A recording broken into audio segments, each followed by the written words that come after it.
오늘 말씀의 제목은 우리 교회가 살 길, 굉장히 거창하죠. 우리 교회가 앞으로 어떻게 나아가야 할지, 어떤 포인트를 잡으면 좋을지에 대한 말씀 나누고 싶습니다. 한국 사람만큼 교육에 대한 열의가 있는 나라는 찾기가 힘듭니다. 그래서 한국인들은 교육에 대한 중요성을 너무 잘 알고 있어요. 심지어 기러기 아빠가 존재할 만큼 전 세계 어느 나라도 그런 가족은 없거든요. 그러니까 아버지는 한국에서 돈을 벌고 아이와 아내는 해외에 나가서 공부를 하는, 그것이 뭐 한국의 교육에 대한 실망이든 아니면 더 나은 세계를 향한 발판이 되든 어쨌든 이 교육이라는 것 때문에 해외로 나가는 세대가 굉장히 많고요. 여러분 그 옛날만 생각하셔도 공부하려면 서울에 가서 해야 된다라고 많이들 말씀하셨어요. 그래서 서울로 올라온 한 사람은 그냥 한 개인이 아니라 가족 전체를 대변하는 경우가 굉장히 많았습니다.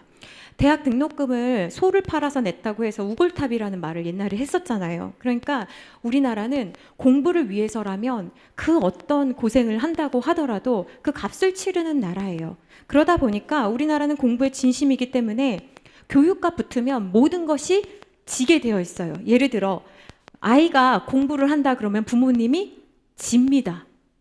그쵸? 그 친구와 공부가 붙는다고 생각을 해보세요. 그렇게 친한 친구라도 어제 공부했어 라고 하면 뭐라고 합니까? 하나도 안 했어 라고 이야기하게 만드는 사회적 분위기가 우리나라예요. 뿐만 아니라 어떤 직업이든 어떤 학교를 나왔는지에 따라서 그 학교를 물어본 다음에 사람을 어떻게 대합니까? 차별하는 나라입니다.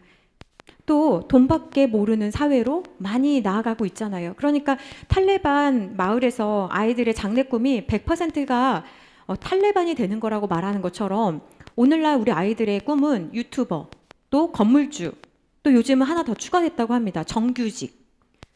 이렇게 하는 것처럼 이상하게 돌아가는 사회적 분위기가 있습니다. 꿈도 그렇고 취미도 그렇고 공부를 위해서라면 나중에 해. 네 꿈은 나중에 찾아. 네 취미는 나중에 찾아. 이렇게 이야기를 한단 말이에요. 그런데 그 끔찍한 시간들을 저도 겪었고 여러분들도 겪었습니다. 20대 아이들이 직접 만든 성공 공식이 있는데요. 재밌어요. 한번 보세요. 자신의 노력 곱하기 경험 곱하기 재능 곱하기 지능 플러스 부모의 학벌, 경제력, 사회적 지위가 바로 나의 능력을 만든다 라고 20대 청년들이 만든 거예요. 그러니까 이 청년들이 입시를 준비하고 또 회사에 들어가 보면, 또는 회사 들어가기 전에 대학만 들어가도 무엇을 배우냐면 교육이라는 것이 평등한 출발선이 아니었구나라는 걸 아는 거예요. 그러니 이 부모의 그 학벌, 경제력, 사회적 지위가요 41%를 차지하고 자기의 노력과 그리고 재능, 지능이 10% 내외래요. 그러면 절대적으로 무엇이 중요하다는 거예요? 부모님이 무엇을 해줄 수 있는지가 너무나 중요한 거예요. 그러니까 아침에 아이를 위해서 마트로 출근하는 엄마들, 혹은 어떤 일이라도 해야겠다라고 마음먹은 부모님들이 많은데 왜 그렇습니까? 네가 잘 되면 내가 행복한 거고, 네가 잘 되면 우리 가문이 핀다 이렇게 생각하기 때문에 그래요. 그런데 여러분, 교육이라는 것이 그렇고 이런 선발이라는 것이 여러분들이 다 아시다시피 몇 명만을 위한 거예요. 그러니까 아이들이 공부를 하다 보면 어떤 생각이 드냐면, 나는 누군가의 인생의 들러리 아닌가? 이런 비참한 마음을 갖게 되는 거예요. 그러면서 이렇게 사는 게 맞나? 라는 생각을 한단 말이에요. 그렇게 해서 어렵게 회사를 들어가면 그 회사 들어가서 많은 사람들이 제일 먼저 뭘 하냐면 차를 삽니다. 그러니까 옛날 어른들하고는 굉장히 다른 사고예요. 그리고 월세를 살더라도 강남으로 이사 가서 사람들한테 무시당하지 않으려고 하는 사회적 분위기, 그리고 자기 수준으로 사는 것을 부끄러워하는 이상한 분위기가 있습니다. 학교에 가서도 공부 잘하는 애랑 못하는 애가 붙어서 싸워요. 그러면 선생님께서 누구에게 먼저 가르침을 주실까요? 공부 잘하는 애한테도 주실 수 있지만 특별히 공부 못하는 애가 그렇다라고 생각할 수 있어요. 그래서 첫 사회생활을 시작하는 이 학교라는 공동체에서 공부라는 한 가지 잣대를 가지고 사람을 차별하고 평가하는 그 기준 방식 때문에 아이들이 굉장히 공부를 못하면 내가 사람 취급을 못 받는구나 라는 생각을 하게 된다는 거죠. 그러면서 아이들의 마음에는 무엇이 있냐면, 나는 할 줄 아는 게 하나도 없어 라는 비관의식이 생기기 시작합니다. 그런데 그렇게 노력을 해서 서울대나 카이스트 대학을 들어가 보면요, 깜짝 놀라는 일들이 일어나는데요. 매년 우리나라 이제 발표를 할 때 발표를 하다가 금방 내려오는데요. 어떤 발표를 하냐면 이 서울대와 카이스트 학생들의 자살률이 상당히 심각하다라는 거예요. 그러니까 아이들은요, 자기들 수준에 비슷한 IQ를 가진, 사회적 배경을 가진 아이들끼리 모여 있다 보면 엄청 힘든 거예요. 오히려 그런 학교 가면 취업은 어떻게 해야 되는 건지, 그리고 고시는 어떻게 봐야 되는지 여러 사람들의 기대 속에서 너무 힘든 거예요. 하버드 대학교 신입생이었던 중국계 이민자 탱이라는 사람이 있어요. 근데 이 사람이 1학기에 봄에 자살 시도를 했지만 다행히 미수에 걸칩니다. 그런데 문제는 여름방학이 끝나고 다시 학교로 돌아와서 결국 자살을 합니다. 탱의 부모는 탱이 정신과 치료를 받고 있었는지 확인하지 않고 학교에서 방치했다라는 이유로 하버드 대학교를 고소합니다. 그러자 하버드 대학교 측은 탱의 부모를 고소하는데 탱의 부모는 아들의 상태를 알고 있으면서도 당신의 책임을 무시할 수 없다라고 응대했어요. 결국 부모와 학교는 사랑하는 아들이자 유능한 인재를 잃었습니다. 그래서 여러분도 한번 생각해 보셔야 돼요. 공부 잘하는 아이들이 있어요. 좋아하는 아이들이 있어요. 그런데 그렇지 않은 아이들도 있을 수 있다라는 거예요. 그래서 한번 따라해 보시겠습니까? 나의 기대를 자녀에게 전가하지 말자. 한번 다시 따라해 보시겠습니까? 나의 꿈을 자녀가 대신 이뤄줄 것이라 여기지 말자. 주님은 사람을 차별하지 않으시죠. 물론 여기 계신 분 중에 이 말씀에 해당하지 않은 분들도 있으십니다. 좋은 대학 나오면 괜찮은 인간성을 가진 것이라고 생각하는데 그렇지 않은 경우도 있습니다. 좋은 회사 다닌다고 꼭 인간성이 나쁘다는 것은 아니지만 어찌 보면 그 자리에 올라가기까지 수많은 사람들을 밟고 자신을 희생하고 올라갔기 때문에 다른 사람보다 우월감이 크고 다른 사람을 위해서는 절대 양보하지 않는 사람으로 자라났을 확률이 굉장히 크다라는 거예요. 예일 대학교 영문학 교수였던 윌리엄 데저레이치는 공부의 배신, 왜 하버드생은 바보가 되었나? 책 제목이 굉장히 길죠? 공부의 배신이라는 책을 썼는데요. 이 책이 굉장히 많은 사람들에게 큰 이슈를 주었습니다. 그는 학생들을 뭐라고 이야기했냐면 이 좋은 학교에 다니는 학생들이 똑똑한 양떼라는 거예요. 똑똑한 양떼. 여러분, 양의 특성은 우리가 말씀을 통해서 많이 들으시죠? 양은요, 눈이 굉장히 안 좋습니다. 이 학생들은요, 학교에서 굉장히 똑똑한 학생인데 항우울제에 의존하고 어떻게든지 간에 휴학을 하거나 할 수만 있다면 계속 학교를 다니면서 자기가 계속 학생됨을 유지하고 싶어하는 경향이 있다는 거예요. 이 일이 사실은 우리나라에도 일어나고 있죠. 취업하기보다는 어떻게든지 간에 대학원을 다니고 싶은 그런 마음.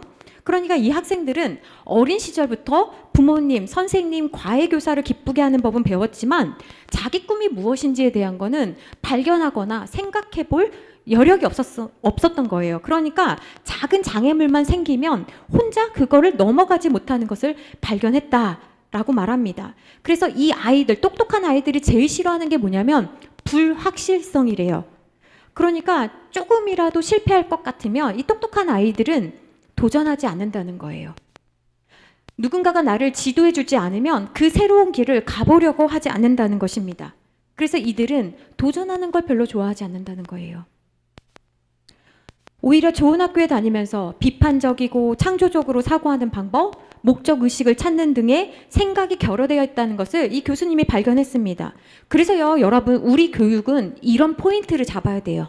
목표 의식을 주고 상상력을 키워주고 용기를 주고 자기의 재능을 발견하고 내적인 자유를 발견할 수 있는 교육이 되어야 되는 거예요. 교회가 그런 방향을 잡아야 합니다. 그래서 이런 일이 우리나라에도 어떻게 일어났냐면 블라인드 채용을 하기 시작한 거잖아요. 뭐 많은 회사들이 합니다. 기업은행, 국민은행, 뭐 롯데, 삼성전자 외에도 많은 회사들이 하고 있어요. 왜 이런 블라인드 채용을 하게 됐냐면 옛날에는 학교 보고 뽑았거든요. 근데 학교 보고 뽑았는데 이분들이 어떤 생각을 했냐면 학교 보고 뽑았으니 당연히 잘할 거라고 생각했는데 기대보다도 훨씬 그만한 결과가 나오지 않는 걸 보고 학교 말고 그 사람을 봐야 되겠구나 라고 생각하고 시작했습니다. 요즘 아이들이요, 굉장히 우리 때보다도 점점 더 어려워지고 있습니다. 학교 폭력은 옛날에도 있었고 지금도 있지만 그 강도가 굉장히 심해졌잖아요. 그리고 집 밖으로 나가지 않으려고 하는 아이들이 굉장히 많아지고 있습니다. 그런데 신기하게도 그런 상황에서 이런 아이들이 교회에 온다라는 거예요. 여러분, 이게 굉장히 신기한 일이지 않습니까? 생각해 보셔야 되는 거예요. 이런 아이들이 무슨 마음으로 교회에 올까?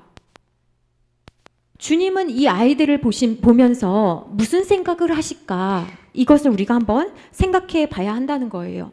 교회와 사회가 다른 점이 있다면 교회는 그 아이가 가진 배경을 가지고 차별하지 않는다는 것입니다. 네가 무엇을 할 줄 아느냐, 이걸로 그 사람을 차별하지 않는다는 거예요. 너의 부모님이 누구냐에 따라서 그 사람을 판단하지 않는다는 것입니다.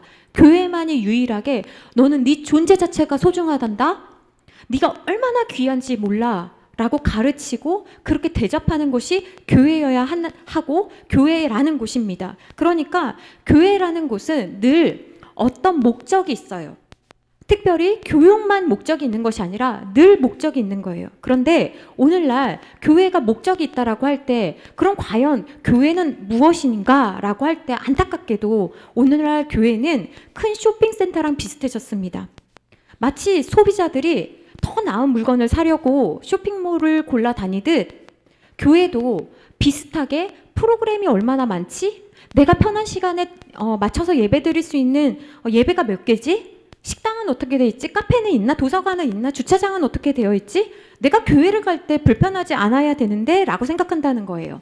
이런 일이 처음부터 교회에 일어난 게 아니라 교회가 갑자기 부흥하기 시작하면서 교회들이 치열하게 서로 경쟁하면서 좀 더 나은 편의를 제공한다는 빌미하에 영적 쇼핑, 교회 쇼핑을 하게 만들었다라는 것입니다. 그런데 이것은 교회를 세우신 주님의 명령이 아닙니다. 교회는 무엇을 위해 존재하겠습니까? 교회에 대해 주님은 뭐라고 말씀하십니까? 첫 번째, 주님은 교회는 건물이 아니라 내가 교회라고 말씀하셨습니다. 우리 한번 따라해 보실까요? 교회는 건물이 아니라 내가 교회다. 여러분이 교회이십니다. 여러분, 이 개념을 정말 잘 기억하셔야 됩니다. 우리가 함께 읽은 로마서 12장 4절 5절 말씀에 무엇이라고 말씀하고 있냐면, 우리는 흔히 교회 간다라고 이야기를 합니다. 그러나 진짜 교회는 그런 게 아닙니다. 내가 교회라는 거예요. 내 몸에 수많은 유기체들이 있습니다. 여러분이 보실 때 제 눈썹, 코, 입 이렇게 보이는 것뿐만이 아니라 이 안에 있는 여러 가지 장기나 여러 가지 것들이 있어서 제가 저라는 한 사람을 유지하고 있는 거잖아요. 그러니까 인간이 인간으로서의 기능을 잘 발휘하기 위해서는 모든 부분들이 각자의 기능을 잘 발휘해야지 제가 이곳에서 말씀을 전할 수 있고 이렇게 서 있을 수 있거든요. 마찬가지로 우리가 그리스도의 몸을 이룬다고 할 때 그것은 우리가 각자가 하나님으로부터 부르심을 받아서 그리스도의 몸을 구성하는 거예요. 우리가 아까 전에 아주 귀한 찬양을 드렸거든요. 우리는 움직이는 교회라는 거예요. 여러분이 이동하시는 그 곳곳이 다 교회라는 것입니다. 그러니까 각자의 부르심 받은 그 자리에서 각자의 역할을 잘 감당할 때 우리는 건강한 그리스도의 몸을 이룰 수 있습니다. 그렇다면 제가 다시 한번 질문해 보겠습니다. 우리는 교회인가? 마태복음 16장 18절 말씀에 보면 예수님께서 이렇게 말씀하셨습니다. 우리 같이 한번 앞을 보시고 읽어보실까요? 시작. 내가 이 반석 위에 내 교회를 세우리니 음부의 건세가 이기지 못하리라. 아멘. 여러분, 여기서 교회라고 번역되어 있는 이 말씀은요, 우리가 이 한국말로 교회라고 되어 있지만 원래 원어를 봐야 되잖아요. 이 원어는 에클레시아라는 말입니다. 교회라는 말이 원래 가진 말이 에클레시아라는 거예요. 근데 이 에클레시아라는 말은요, 에크라는 밖으로라는 뜻과 칼레오라는 부르다라는 말이 합쳐져서 에클레시아라는 단어를 만들었는데요. 어렵게 생각하지 마시고 이 말의 뜻은 뭐냐면 부르셨다, 누군가 부르심 받은 사람들을 교회라고 부르는 거예요. 그러니까 교회는 에클레시아인데 교회는 부르심을 받은 사람들이 모인 곳이라고 할 수 있는 거예요. 그럼 누가 불러주셨냐? 예수님께서 우리를 불러주셨다라는 거예요. 그러니까 우리는 건물이 아닌 거죠. 이 건물은 뭐라고 합니까? 예배당이라고 하지요. 그러나 우리는 그렇게 알고 있지만 흔히 이렇게 얘기합니다. 몇 시에 교회에서 만납시다. 몇 시에 교회에서 출발합니다. 여기에 교회가 있어요. 라고 말하지만 이 말은 우리의 정체성을 좀 흐릿하게 만드는 말이지만 우리가 그냥 일상어로 쓰고 있습니다. 그 말을 써도 되지만 우리가 기억해야 되는 것은 무엇이냐면 교회를 건물로 여기면 안 된다라는 거예요. 교회는 철저하게 건물이 아니라 사람들입니다. 그럼 다시 한번 질문을 해보겠습니다. 내가 교회라고 한다면, 우리가 교회라고 한다면 그 교회 좋아라고 할 때는 무엇이 좋다라는 거예요? 내가 좋고 우리가 좋다라는 거예요. 그래서 우리는 이렇게 생각을 해야 됩니다. We can't go to church. 우리는 교회 간다라고 말하지 않아요. 물론 그렇게 쓰셔도 상관이 없습니다. 우리는 우리가 교회인 거예요. 내가 교회인 거예요. 여러분이 교회인 거예요. 그러니까 우리 교회 좋아라고 말할 때는 내가 좋은 거고 우리가 좋은 것입니다. 에클레시아라는 말이 한국말로 번역되면서 교회라고 했어요. 그런데 이 교회라는 말은 우리는 한자어의 영향을 받잖아요. 이 말을 이렇게 번역할 때 선교사님들은 굉장히 애를 썼습니다. 그래서 이 교회라는 말을 쓸 때 어떻게 썼냐면 가르칠 교, 모일 회라고 붙였어요. 그러니까 교회라는 곳은 무엇하는 곳이냐면 가르치고 배우기 위해 모이는 곳입니다. 여러분 운동을 배워보신 분들은 가끔 레슨을 받으면서 깜짝 놀라실 때가 있을 거예요. 왜 그러냐면 나는 틀린 자세로 하지 않았다라고 생각하는데 나를 지도해주는 사람은 그 자세를 교정해 주거든요. 그러니까 교회라는 곳은 왜 오느냐? 내가 가르치고 배운 주님의 가르침에 대해서 교정받는 것이 바로 교회인 거예요. 그렇다고 한다면 우리가 교회라는 것을 알았다라고 한다면 그 다음으로 해야 할 것이 무엇인가를 우리가 생각해 볼 수 있어야 됩니다. 우리나라는 교육의 진심이라고 말씀을 드렸습니다. 자녀를 자랑하는 게 평생의 낙으로 여기고 살던 부모라고 할 수 있습니다. 부모님 마음이 다 똑같습니다. 나는 가난해도 너는 잘 먹고 잘 살아라. 나는 못 배워서 무시당하고 이런 힘든 일을 하지만 사랑하는 너만큼은 나처럼 되지 말아라. 이것이 부모의 평생의 노래이고 기도 제목이거든요. 그런데 아까 말씀드린 것처럼 교육과 붙으면 다 무너진다고 했어요. 그러니까 교육과 신앙이 붙잖아요. 그러면 어떤 일이 일어날까요? 우리나라에서 가장 큰 종교는 기독교, 불교, 천주교가 아니라 우스갯소리로 대학교라는 말이 있습니다. 그 말이 나올 정도로 한국 교회는 신앙 전수에 실패했다라고 할 수 있습니다. 껄끄럽고 부담스럽지만 여기 계신 분들을 부끄럽게 하거나 창피 주려고 하는 말씀이 아니에요. 그러니까 오해하지 마시고 마음을 아프게 혹시 한다면 죄송합니다. 우리 현실은 우리 교회뿐만이 아니라 다른 교회도 그렇고 교회를 다니는 부모님은 많은데 그 자녀들이 나오지 않고 있다는 점에 대해서 말해야 되기 때문에 그렇습니다. 우리는 그런 일들을 통해서 한 번은 넘어져도 계속 넘어질 수는 없습니다. 그 일이 우리 세대에도 계속 일어나지 않기 위해서는 우리는 역사를 통해서 배워야 합니다. 신앙 계승에 실패한 이유 첫 번째는 뭐냐면 부모의 오해 때문입니다. 우리는 그동안 어떤 오해를 가지고 있었냐면 부모의 신앙이 자연적으로 자녀에게도 계승되는 줄 알고 있었습니다. 이게 오해라는 거예요. 내가 신앙생활 잘하고 있으면 주님께서 알아서 우리 자녀들도 챙겨주시겠지. 그런데요, 여러분 입시가 오고 여러 가지 상황이 압박해 오면 우리가 무슨 생각을 하냐면 교회 스케줄과 학원과 과외 스케줄이 딱 경쟁하듯 부딪히게 되면 어떻게 합니까? 대부분 학원 스케줄이나 과외 스케줄을 따라가려고 하는 부모님들이 굉장히 많습니다. 그러니까 중학교 때는 아이들이 잘 나오다가요, 고등학교 때부터 빠지더니 대학교 가서도 국가시험이 주율에 있는 경우가 얼마나 많은지 모릅니다. 그러니까 시험 본다고 빠지기 시작하고 대학교 가서도 국가시험이 그 스터디 모임이 주율에 많으니까 그 국가시험 스터디를 위해서 또 주율에 빠지고 그러다 보니 여러 가지 일로 경쟁에서 밀리다 보니 대학에 들어가서도 여러 가지 이유로 예배를 드리지 않는 청년들이 너무나 많다라는 것입니다. 그런데 그때 와서 이제 부모님이 너 이제 대학도 왔으니까 너 이제 좀 교회 좀 나와야 되지 않겠니? 라고 이야기하면 아이들이 속으로 이렇게 말한다고 합니다. 아니 고등학생 때는 모른 척하고 지나가더니 이제 와서 이게 중요하다고요? 나도 급한 일 있어요. 나도 더 중요한 일이 있다고요. 여러분 성경에도 엘리 제사장이 두 아들의 교육에서 실패한 이야기를 하고 있습니다. 사무엘상 2장 29절에서 하나님이 이렇게 말씀하십니다. 내 아들들을 나보다 더 중히 여겼다 네가. 그러면서 엘리를 책망하십니다. 엘리를 책망하신 하나님은 우리를 향해서도 동일하게 말씀하신다고 생각합니다. 엘리는 자녀들을 사랑했어요. 근데 문제는 하나님보다 더 사랑했다라는 것입니다. 그 결과 엘리의 자녀들은 하나님을 경외하지 않았습니다. 엘리의 아들들은요, 하나님의 일을 하지만 하나님이 원하시는 방법대로 하는 것이 아니라 하나님을 업신여기며 하나님을 우습게 여기며 감사함으로 그 직분을 감당하지 않았다라는 것입니다. 이게 한국교회 자녀교육의 실패 원인입니다. 우리도 한번 생각해 봐야 돼요. 혹시 하나님보다 더 사랑한다는 것이 도대체 무슨 말일까? 우리가 한번 생각해 봐야 하는 것입니다. 그래서 가장 중요한 타이밍이 우리에게 올 때, 그때 그냥 학원 가야지, 그냥 시험 봐야지 라고 그냥 가볍게 말씀하지 마시고, 그런 우리 인생에 굉장히 중요한 타이밍이 올 때 깊이 기도하고 결정하셔야 되는 겁니다. 한번 뒤처지면요, 밀리면요, 마치 국가 경계선이 뭐 이렇게 요구가 있다고 왔다 갔다 합니까? 그렇지 않거든요. 그러니까 하나님 앞에 예배 드리는 것은요, 굉장히 본질적인 부분이에요.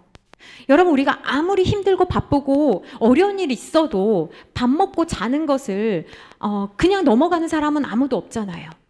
근데 예배 드리는 것에 있어서는 그냥 넘어가도 아무렇지 않게 생각하는 분들이 있어요. 그렇게 생각하면 뒤로 물러가는 것입니다. 두 번째 이유는 하나님의 말씀에 대해서 무지하기 때문에 신앙 계승에 실패한 것입니다. 교회가 부르심을 받은 사람들의 모임이라고 했어요. 이 말을 선교사님들이 번역하면서 교회는 가르치고 배우기 위한 곳이라고 말씀을 드렸습니다. 교회가 교회의 사명을 잘 감당하기 위해서는 여러분이 연세가 많으시더라도 늘 배우고 늘 가르치는 일에 힘써야 한다라는 거예요. 여러분, 배우지 않으면 예전 레파토리를 계속 쓰게 됩니다. 어떤 분들은 한때 신앙이 있어요. 나 옛날에는 10년 전에는, 여러분, 그때 한때는 주님을 사랑하고 쓰임받았는지 모르겠지만 그 말은 사실 지금은 내가 아니라는 거예요. 그러니까 우리의 간증이 너무 오래되면 안 되겠습니다. 새 술은 새 부대에 담겨야 하는 것처럼 매일 하나님께서 우리에게 부어주시는 그 은혜로 말미암아 새 고백, 새 노래, 새 영을 가지고 하나님을 예배해야 됩니다. 그러므로 여러분, 우리 교회가 살 길은 잘 배우는 일입니다. 그렇다고 여러분에게 학교처럼 많이 가르치겠다는 이야기가 아닙니다. 배워야 새로워지기 때문에 그렇습니다. 그 새로움을 가지고 하나님 앞에 배우고 또 가르칠 수 있어야 합니다. 아이들이 중학교만 돼도 내가 믿는 기독교가 어떤 종교인지, 다른 종교와 어떤 차별점을 가지고 있는지 말할 수 있어야 됩니다. 친구들이 너 왜 교회 가니? 그러면 아이들이 우리 부모님 교회 다니셔 라고만 말하는 아이들이 많습니다. 그것은 자기가 믿는 하나님이 어떤 분인지에 대한 정리가 안 됐다라는 것입니다. 그러니까 내가 누구를 믿는지, 무엇을 믿는지에 대해서 여러분이 아셔야지 자녀들에게 가르칠 수 있습니다. 우리가 부모님이 어느 학교를 나왔는지, 부모님에 대해서 정보를 알지 못하더라도 우리는 확신 있게 우리 부모님은 이런 분이에요 라고 말할 수 있지 않습니까? 하나님에 대해서 아는 건 이런 거예요. 뭐 신학적으로 우리 하나님은 이렇고 이런 이야기가 아니라, 내가 똑똑하게 말할 수는 없더라도 내가 믿는 하나님은 확신을 가지고 소개하고 말할 수 있어야지 아이들이 다른 종교와 차별점을 가지고 기독교에 대해서, 기독교가 얼마나 귀한 종교인지, 귀한 가르침을 주는 살아계신 하나님을 믿는 것인지를 알 수 있기 때문에 그렇습니다. 사도행전 8장에 보면 에디오피아 내시가 구약성경 이사야를 읽다가 의문이 듭니다. 말씀을 읽다가 의문이 생기면 방황하게 됩니다. 그때 하나님께서 빌립이라는 사람을 통해서 성경의 의미를 설명해 주라는 계시를 주십니다. 그래서 빌립이 순종해서 그 에디오피아 내시를 만나게 됩니다. 에디오피아 내시가 빌립이라는 사람을 통해서 말씀을 깨닫게 되니 어떤 마음이 생기냐면, 저 여기서라도 세례 받을 수 있을까요? 이렇게 되는 거예요. 그러니까 말씀에 대해서 깨달음이 생기면, 그 의미를 깨닫게 되면 믿음이 생기고, 다른 사람의 신앙의 고백이 아니라 나의 신앙의 고백이 생긴다는 거예요. 여러분, 우리 신앙교육의 목적은, 우리 교회가 있는 목적은 자립신앙입니다. 어디를 가든지 간에, 해외를 가든지 간에, 직장을 가든지 간에, 어느 위치에 있든지 그 사람이 그 자리에서 굳건하게 자기의 신앙을 가질 수 있게 하는 것이 우리 교회의 목적이고 우리가 가르치는 목적이어야 되는 거예요. 중세 기독교가 타락한 이유는 그들에게는 성경이 전해지지 않았기 때문에 그랬습니다. 자국어로 번역이 되어 있지 않았기 때문에 잘 몰랐어요. 그러나 여러분, 우리는 더 이상 핑계댈 수가 없습니다. 우리는 이렇게 한국말로 된 너무나 좋은 성경을 가지고 있습니다. 이 성경을 읽고 듣고 쓰고 생각하는데 여러분 많은 시간을 쓰시기를 바랍니다. 그렇다면 우리는 어떤 교회가 되어야 하며 어떤 교육을 지향해야 할까요? 여러분에게 질문 드리고 싶습니다. 교회에서 하는 교육은 다 기독교 교육일까요? 이 질문에 대해서 어떻게 대답할 수 있겠습니까? 정답은 성경을 가르친다고 다 기독교 교육은 아니라는 것입니다. 대부분의 사람들은 성경을 가르치면 기독교 교육이라고 생각합니다. 왜 그러냐면 성경을 가르치면서도 왜 성경을 가르치면서도 다 기독교 교육이라고 할 수 없냐면 여러분 이단들을 한번 떠올려 보세요. 이단들도 동일한 성경을 가지고 하면서 그릇된 해석을 가르치지 않습니까? 그러니까 성경을 가르치고 있다고 다 기독교 교육을 하고 있다, 다른 하나님의 교육을 하고 있다라고 생각할 수 없다라는 거예요. 저는 미션스쿨을 나왔습니다. 대부분 사람들은 미션스쿨을 나왔다라고 생각하면 거기서는 예배를 드리니까 성경에 대해서 잘 배우겠구나라는 생각을 합니다. 그러나 예배를 드리는 시간만 있는 것이지 그곳이 정말 기독교 교육을 행하는 학교라고 할 수는 없습니다. 왜냐하면 모든 과목을 가르칠 때 성경적인 관점으로 국어에 대해서 어떻게 생각해야 되지? 사회에 대해서 어떻게 봐야 되지? 그것을 가르치고 있지는 않기 때문에 그런 거예요. 그러니까 그냥 미션스쿨이지만 예배라는 채플이라는 한 시간이 별도로 있는 것이지 내가 지금 한자를 외우면서 이 한자를 통한 하나님의 뜻이 무엇인지를 배우지는 못한다라는 거예요. 그게 굉장히 아쉽습니다. 여러분 한번 생각해 보세요. 교회와 직장에서도 마찬가지입니다. 대부분 기독교 회사라고 하면 사람들이 굉장히 기대합니다. 그런데 몇 년만 지나면 큰 실망을 합니다. 왜냐하면 이 회사는 기독교 회사가 아니라 그냥 교회 다니는 사장님이 운영하는 회사구나. 이런 생각을 하게 된다라는 거예요. 그렇다면 교회에서 가르친다고 할 때 무엇으로 기독교 교육적으로 가르친다고 할 수 있을까? 이 고민을 할 수 있어야 됩니다. 하나님은 우리에게 진리를 알 수 있도록 일반 계시와 특별 계시를 허락하셨습니다. 대표적으로 일반 계시는 자연이에요. 그렇죠? 일반 계시는 자연을 통해서 하나님을 알 수 있는 길을 열어주셨다고 했습니다. 또 일반 계시 중에는 양심도 있습니다.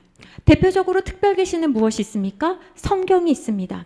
그러니까 우리가 가르친다라고 했을 때는 일반 계시인 이 여러 가지 현상들에 대해서 연구와 탐구를 하면서 동시에 특별 계시인 이 말씀을 통해서 이 일반 계시를 바라보고 관점을 가지고 조망하는 것이 필요한 거예요.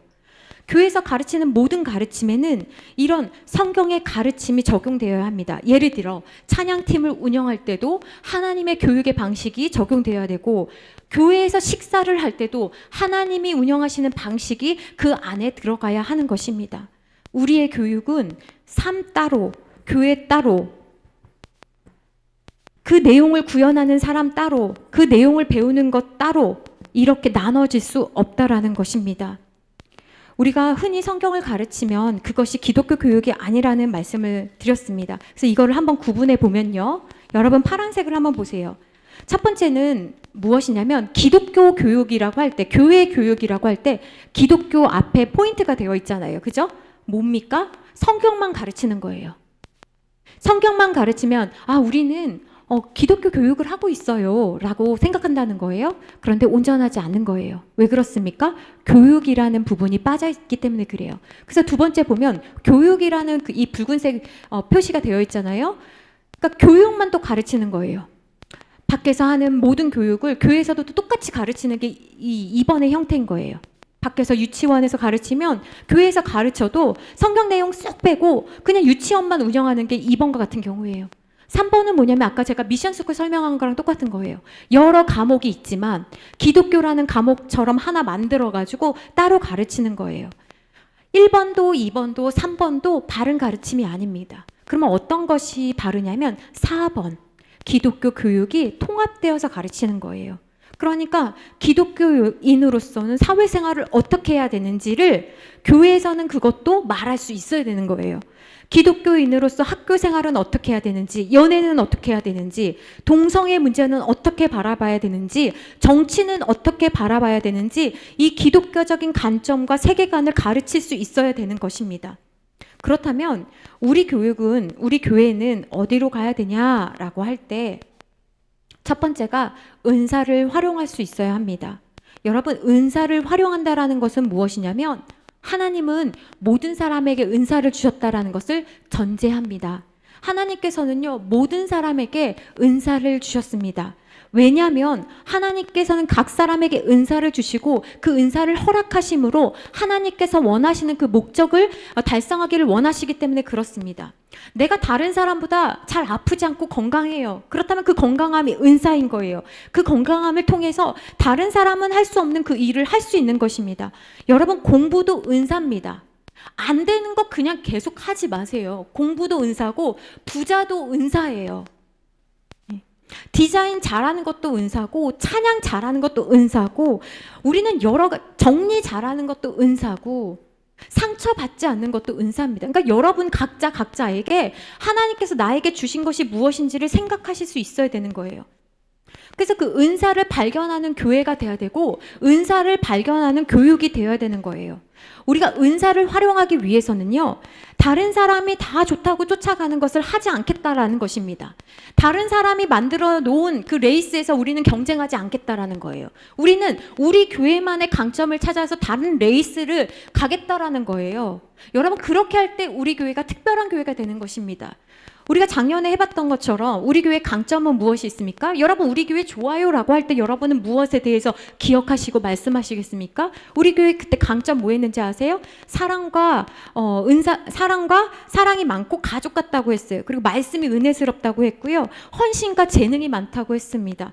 그리고 기도에 열심이라고 했고 청년들이 많다라고 했습니다. 이 외에도 여러 강점에 대해서 여러분들이 말씀하셨어요. 그걸 가지고 우리는 우리의 레이스를 달리는 것입니다.